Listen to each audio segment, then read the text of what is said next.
அதிமுக காரர்கள் பாஜகவுக்கு வாக்களிக்க மாட்டார்கள் என்று அதிமுக ஒருங்கிணைப்பு குழுவை சேர்ந்த புகழேந்தி தெரிவித்துள்ளார்.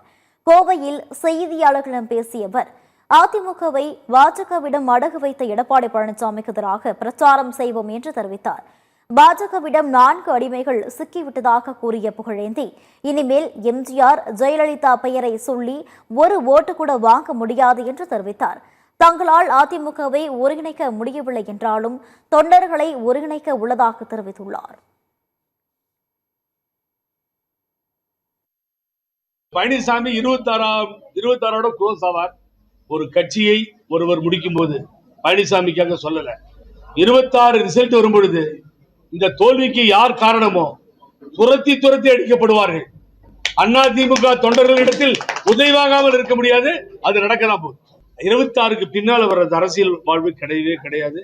அவர் வர அவங்க பக்கத்தில் இருக்கவங்கள விட மாட்டாங்க. இன்னொன்னு நான் சொல்லிடுறேன், தயவு செய்து நான் உங்களுக்கு தெரியாத சீக்கிரட் ஒன்று சொல்லிக் கொடுக்குறேன். அங்கிருந்தே எனக்கு ஏகப்பட்ட போன் வருது. அவர் பக்கத்தில் இருக்கவங்களே போன் பண்றாங்க. தேர்தலில் நிற்பதற்கு பழனிசாமி பக்கத்தில் இருப்பவர்கள் தயாராக இல்லை என்பதுதான் இன்றைய நிதர்சனம்.